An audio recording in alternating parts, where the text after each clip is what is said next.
Bend Around the Wind by Skylia. Chapter 14. The Tale of Galand, Part 2.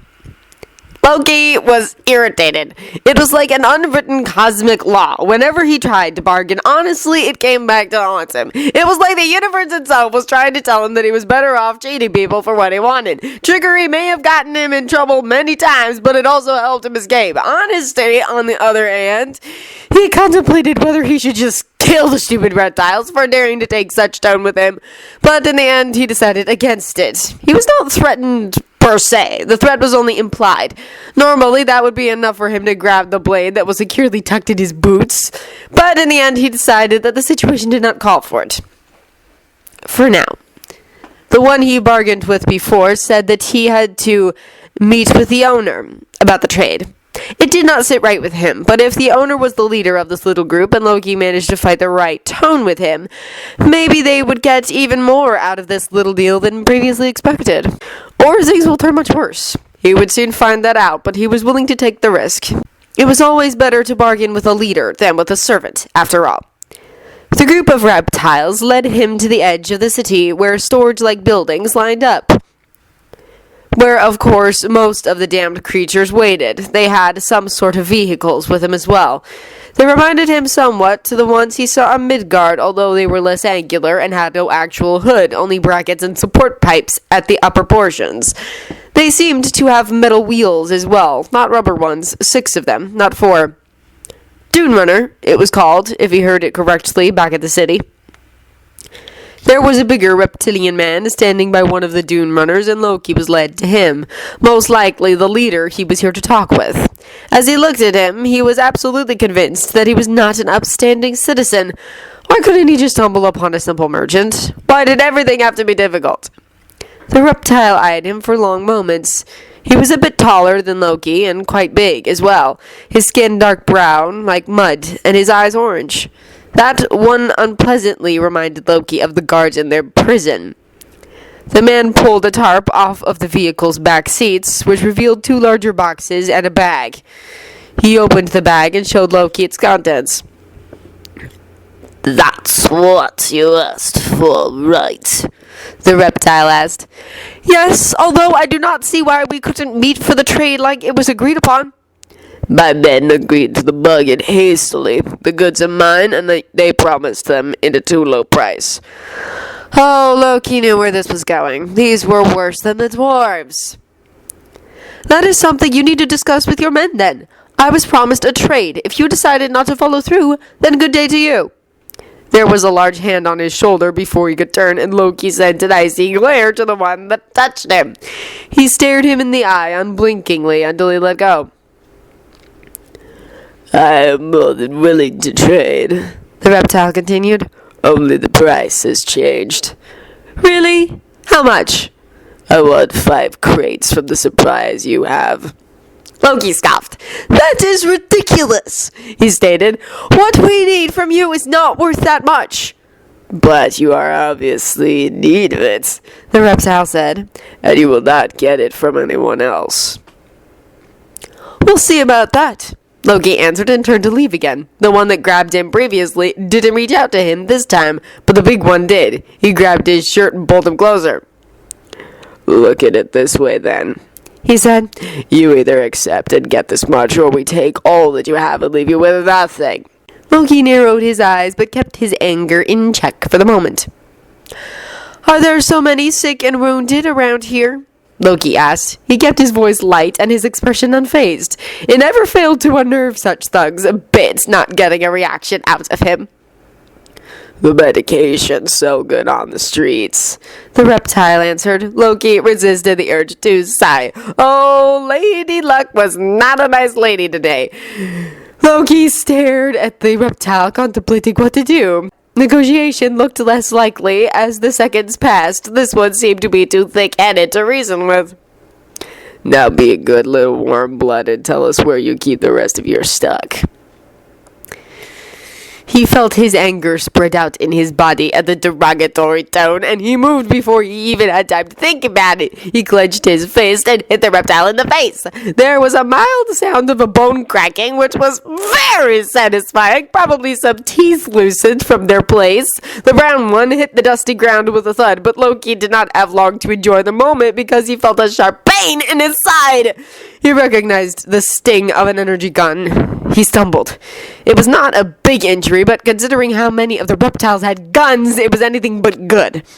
With his magic still not fully available to him, if they all shot at him at the same time, he would be in grave danger.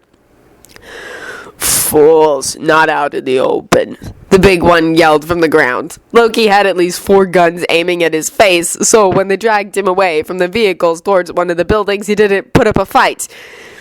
He had to think fast. Fortunately, he already had a few possible solutions in mind. They remained outside, but between 2 of the buildings where they could not be seen by anyone that easily. Large barrels and wooden boxes were stored here. How predictable. As open fight seemed to be the best option, the smaller space would be to his advantage perfectly. These fools already lost the second they didn't shoot him while he was at disadvantage out in the open. Loki wondered where Stark was, though. Long gone, maybe. He would be a fool not to seize the opportunity to get rid of him. Despite his words, Loki knew that Stark had no real use for him. He could control the ship perfectly on his own, and while he could not speak freely with anyone, someone with his intelligence would surely be able to learn at least the Skrull language, which was probably understood by most in this part of the universe. Loki knew that he had to be on guard, had to be cautious in case the human tried anything, but it seemed like these stupid reptiles gave the awaited chance for Stark. And Loki could do nothing. If he got rid of them and headed back to the plane right now, he may be able to catch the human before he left. But he did not know how much time he had before that happened. He was so lost in his thoughts that he did not even hear the threats the reptilian leader was throwing his way. Oh, if he got stuck on this planet, he would find a way to leave, and Stark would pay dearly for it. He was not so easily disposed of. Not him. Not ever. Still stubborn, the leader asked. Very well. I did not want to give away my properties anyway. Loki braced himself for the fight, already knowing what magic could be to his aid, and even with his limited powers, and how he could get to his blade and attack while avoiding being shot. The reptiles looked all too eager to tear him apart, or maybe they were just trying to rough him up a little so that he would give up the medical supplies they had. They did not know who was standing before them, so they knew not how utterly and completely useless it was to hope for him to break in the face of danger and pain. The only warning Loki got was a flare of energy, then half of the barrels were smashed to pieces in a blast. Both the towering barrels and the wooden boxes fell over. There were so many of them that it immediately resulted in chaos. Loki grabbed one of the guns, and the reptile holding it, he broke his arm, disarming him. The smoke and the dust were absolutely perfect for Loki to bash in a few heads, slice some throats, and make a hasty exit. Loki! He looked up and spotted Stark sitting in one of the vehicles he saw earlier. He really didn't have time to be surprised to see him. Come on! The human yelled at him, and Loki started to run. The wound at his side was only irritating, so it did not hinder him. He ran out from between the buildings and jumped into the Dune Runner. Stark started the vehicle right away, just as the first energy blasts were shot in their way. I could have handled them! Loki snapped at him. Yeah, I'm sure. Stark answered immediately. I was about to strike! But isn't it a lot more classy to leave like this? Running is so last galaxy. So you took one of their vehicles? Yep. Is there anything you can't drive? Loki asked as they turned out from the yard, eyeing how easily the wheel turned under Stark's hands. Nope, Stark replied tearfully. They are following us, Loki told him. He turned around, and the reptiles were indeed already jumping into their own Dune Runners. Yeah, I wonder why, the human said. What are you even doing here? Loki asked him instead, raising his voice as the wind whipped around them. I felt like going for a nice ride in this lovely neighborhood, Stark told him. What do you think I'm doing? Loki's next question was interrupted before he could utter a word when some energy blasts zipped past past them. Oh, great, Stark remarked as he tried to evade the shots by constantly changing direction a little. Loki kept staring at the three vehicles behind them, his mind running with possibilities. None of his available spells could be to any help getting rid of them. Then he noticed Stark's gun on the back seat on top of the two boxes he saw before. You managed to steal the Dune Runner that has the goods we came for in it, Loki remarked. They wanted to screw us over first, right? Stark explained. So we might as well steal their stuff. Loki was suddenly inexplicably amused despite the raining shots and the sand exploding all around them. A Dune Runner? That's what this is called? I would have gone with tracked buggy, but whatever, that sounds cooler. They're catching up, Loki warned. I am going as fast as I can, Stark told him. We're going to have to get rid of them then, Loki stated. He knelt up on the seat and hooked in one of his legs to secure himself, then reached for Stark's gun. Oh, hey, do you even know how to shoot with that? Stark yelled. I saw you use it enough times, he answered. That's not the same, Stark argued. Loki looked at him and turned off the safety on the gun, exactly as he saw the human do before shooting. It's not too complicated, he said, and I have great aim. It seemed like Stark didn't want to argue, as he said nothing more. The Dune Runner was quite unstable, but if Loki could use a bow or throwing knives while riding a horse, he definitely could fire a gun from a moving vehicle. He took aim, not even bothered by the wind and how it twisted into his hair. It has a little kickback, so hold it steady, Stark told him, almost yelling over the sound of the engine, the wind, and the energy shots. And aim at the wheels or the engine. I know, Loki said and pulled the trigger. The first of the three Dune Runners twisted and turned to its side sharply as one of the front wheels literally exploded from the blast. The driver tried to stop and slow it down, but the momentum was too big. As the half-destroyed front of the Dune Runner got stuck in the ground, it tipped over the whole vehicle, turning it upside down. It rolled one more time before it vanished in a cloud of sand and dust. Holy crap, you really do have a good aim, Stark exclaimed. Hold on, sharp turn, he warned a second later. Loki grabbed onto the seat as the human turned the wheel to evade some trees. Two more were still following them. Once they were moving relatively straight again, Loki raised the gun to take aim, only to duck immediately to avoid getting shot. I'm going to obliterate them, he hissed angrily. I would be satisfied if you could just stop them, Stark told him. Not sure we have time for obliteration. Loki rose up to his knees to aim and shoot again. The shot was not as perfect as the first, but it still made the driver lose control over the vehicle. The Dune Runner twisted to the side a little and Loki pulled the trigger again. The second blast managed to push the already unstable vehicle over. Trees, watch out, Stark yelled, and Loki ducked again quickly as they dashed through a few too low-hanging branches. Some leaves rained down on them, but with the amount of dust and sand they were covered in, it did not really matter. When he knelt up again, he could see that the third Dune Runner was still after them, only a bit further away than before. Obviously, they had to dodge the other one that turned over. It slowed them down a bit. Can you get that one too? Stark asked. Naturally, Loki said as he took aim again. Seemed like the weapons the reptiles were using were not very suitable to shoot very far with, as none of their blasts came even close to hit them. Stark's gun, on the other hand, was just fine for the task. He pulled the trigger again, and this time he hit the reptile that was shooting at them. The man fell out of the Dune Runner from the hit.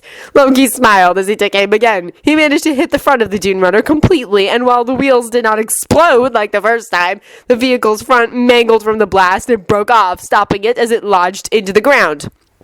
Loki lowered the weapon, then grinned and waved at the reptile that tried to shoot after them. That was impressive, Stark remarked. Child's play, if you say so, the human chuckled. So what do you think? Will the Dune Runner fit into the back of the Drake? I should think so, Loki told him. They reached their aircraft in a few minutes, and while they managed to stop their pursuers, it did not hurt to hurry. Loki jumped out and opened the large back door so that Stark could drive in with the Dune Runner. It was a lot easier to take the vehicle. They did not have time to unload the boxes from it. Loki followed and closed the door once he was inside. Stark got out of the vehicle too. Secure it down, the human said. There are bolts and ropes around for that. I start the engine so we can take off. Loki nodded and tied the Dune Runner down from both sides. By the time he was finished, the engines already roared to life. Stark was ready for takeoff when Loki finally sat down to strap himself into the seat. Well, we're gonna have a lot of enemies if we keep going like this, the human remarked. It was not intentional, Loki said. And as you said, they screwed us over first. Hey, you're picking up slang there. Nice. Grinned the human as they finally started lifting off from the ground. Loki could feel his heart beating erratically in his chest. It'd been a while since he had to flee like this, and for some reason, it was a lot more amusing now than it was when S.H.I.E.L.D. chased him for the Tesseract. Stark seemed just as energetic. Such a chase obviously heated up the blood, and the human felt its effects as well. "We might not wish to be pirates, but we seem to have a natural talent for it," Loki remarked. Stark chuckled again. They were flying now and ascending higher and higher quickly. There was no need to keep close to the ground like when they were landing. The sooner they were out in space, the better. As they were flying back towards their ship, both of them stayed silent, just catching their breaths and letting the tension ease out of their bodies. That certainly was an interesting experience. "At least we have some of the things we wanted," Loki said after a while when they were in space already. The blackness and the stars were soothing compared to the dirt and the bright sky of Galand. "And we did not even have to give away any of our cargo." "Yeah, we just almost died," Stark stated. "That is a calculated risk," Loki told him. "Whenever we land on a planet, there is a chance for hostility and danger. You surely know that." "Yeah, I just wish we would run into some nice folk once in a while." Loki huffed in amusement, and they both fell silent again. They did not speak until they reached the Iron Mage. It still sounded foolish, but maybe he would get used to it. Some ship names in Asgard were a lot more ridiculous. "Okay, let's load out everything," Stark said as he stood up once they docked in securely. "We have a dune runner now. I might get an actual collection of cars if we keep this up." "Why did you come back for me?" Loki asked suddenly. Stark stopped and looked at him. "What kind of question is that?" he asked. "A very simple question." Stark frowned. "Seriously? You did not get it the first 100 times I told you this?" he asked incredulously. "Of course I didn't leave you behind. I need you to get back home," he said. Then he obviously considered the conversation to be over. He lightly patted Loki's shoulder as he walked past and left. "No, you don't," Loki said quietly.